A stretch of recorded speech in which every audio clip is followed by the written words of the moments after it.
নমস্কাৰ ছাত্ৰ ছাত্ৰীসকল, তোমালোক আটাইকে মোৰ লাৰ্ণ উইথ কৰবী চেনেলটোলৈ স্বাগতম। আজি মই আহিছোঁ 10ম শ্ৰেণীৰ অসমীয়া বিষয়টোলৈ।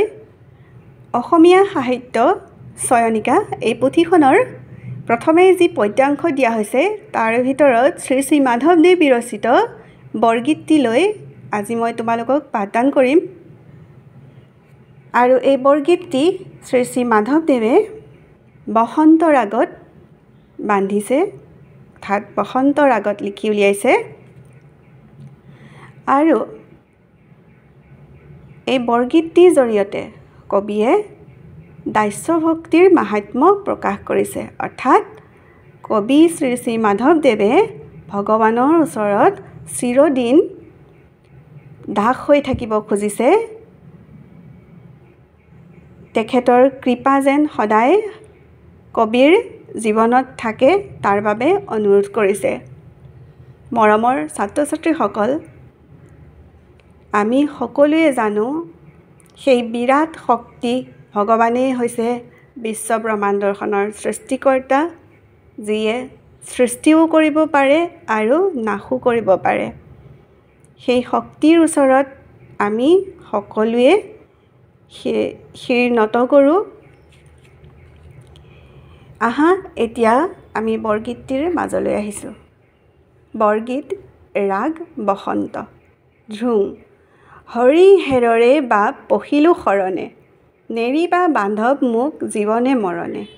কবিয়ে ভগৱানক হৰি বুলি কৈছে, হে হৰি, মই তোমাৰ চৰণত শৰণ লৈছোঁ, মোক যেন তুমি জীৱনে মৰণে লগ নেৰা। পদ সনক সনন্দ যোগী যাহাকো ধিয়াই, সকল নিগমে যাক বিচাৰি নাপায়।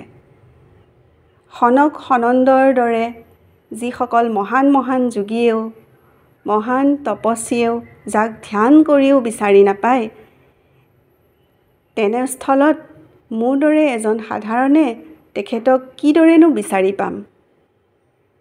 সহস্ৰ বয়নে যাৰ নপাৱন্ত সীমা, অধমে জানিব কেনে তোমাৰ মহিমা। যে মহান যোগীসকলেও যাৰ মহিমা বুজিবলৈ অপাৰগ, মই অধমেনো কেনেকৈ তোমাৰ মহিমা বুজিম।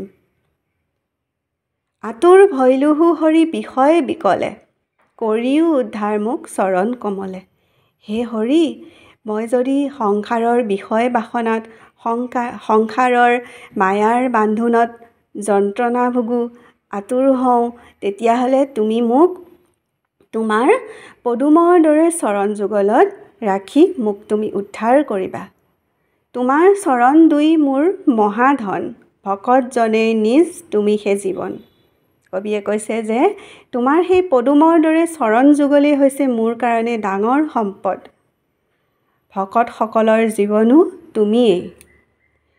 কৃপাৰ সাগৰ কৃপা কৰা একবাৰ, কাতৰ কৰিও লৈলো শৰণ তোমাৰ। কৃপাৰ সাগৰ কৃপাকৰ্তা, মোক এবাৰ কৃপা কৰা, মোক এবাৰ দয়া কৰা, কাতৰ কৰিয়া লৈলো শৰণ তোমাৰ। মই তোমাৰ চৰণত ঠাই পাবলৈ তোমাক কাতৰ কৰিছোঁ, তোমাক অনুৰোধ কৰিছোঁ। কৃপা কৰা নাৰায়ণ চূড় মোহপাশ, কহয় মাধৱ হৰি দাসকো দাস। হে নাৰায়ণ, তুমি মোৰ মায়াৰ বান্ধোন ছিঙি মোক কৃপা কৰাচোন। চূড় মানে ছিঙি দিয়া, আৰু মোহপাশ মানে হৈছে মায়াৰ বান্ধোন, মায়াৰ বান্ধ। যে তুমি মোক মায়াৰ বান্ধ ছিঙি মোক এবাৰ কৃপা কৰাচোন। মোৰ মনৰ পৰা যেন মায়াসমূহ আঁতৰি যায়, তুমি তাৰ কাৰণে মোক এবাৰ কৃপা কৰা। কহয় মাধৱ হৰি দাসকো দাস। হে মাধৱ হৰি, তোমাৰ দাসৰো দাস হৈ থাকিব বিচাৰিছোঁ।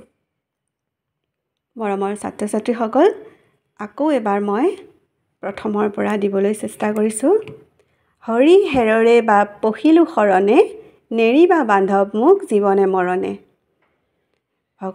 ভগৱানক কবিয়ে কৈছে, হে হৰি, মই তোমাৰ চৰণত শৰণ লৈছোঁ, মোক তুমি জীৱনে মৰণে লগ নেৰা যেন। সনক সনন্দ যোগী যাহাকো ধিয়াই, সকল নিগমে যাক বিচাৰি নাপায়।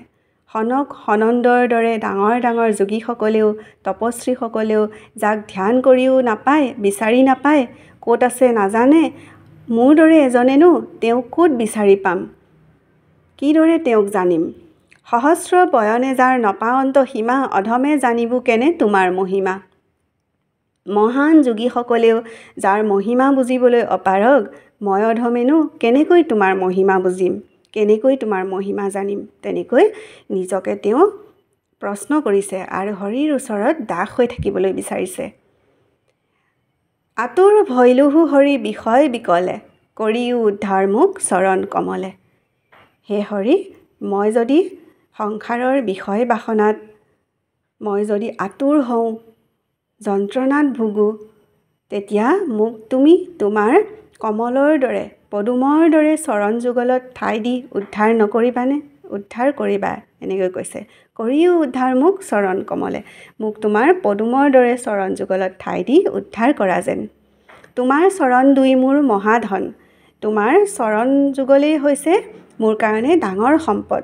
ভকতজনে নিজ তুমিহে জীৱন ভকত সকলোৰো জীৱন তুমিয়েই কৃপাৰ সাগৰ কৃপা কৰা একবাৰ কাতৰ কৰিও লৈলো শৰণ তোমাৰ কৃপাৰ সাগৰ কৃপাকৰ্তা তুমি মোক এবাৰ কৃপা কৰা দয়া কৰা মই তোমাৰ চৰণত ঠাই পাবলৈ তোমাক কাতৰ কৰিছোঁ অনুৰোধ কৰিছোঁ কৃপা কৰা নাৰায়ণ চুৰমোহপাশ হে নাৰায়ণ মোৰ মায়াৰ বান্ধোন ছিঙি মোক কৃপা কৰা কহয় মাধৱ হৰি দাসকো দাস হে মাধৱ হে হৰি তোমাৰ দাসৰো দাস হৈ থাকিব খুজিছোঁ মৰমৰ ছাত্ৰ ছাত্ৰীসকল আজিলৈ মই বৰগীতটিৰ সাৰাংশটো এনেকৈয়ে মই তোমালোকক পাঠদান কৰিলোঁ অহা ক্লাছত মই তোমালোকক এই বৰগীত কবিতাটিৰ প্ৰশ্ন উত্তৰ শিতান লৈ তোমালোকৰ ওচৰলৈ আহিম আৰু তোমালোকে মোৰ পাছৰসমূহ পাঠ পাই থাকিবলৈ পাছৰসমূহ ভিডিঅ' পাই থাকিবলৈ মোৰ চেনেলটো ছাবস্ক্ৰাইব কৰিবা আৰু এটা লাইক কৰিবা আৰু তোমালোকৰ কিবা সুধিবলৈ লগা থাকিলে মোক কমেণ্ট কৰিবা মই তোমালোকৰ সকলো প্ৰশ্নৰ উত্তৰ দিবলৈ চেষ্টা কৰিম তেন্তে আজিলৈ আহোঁ থেংক ইউ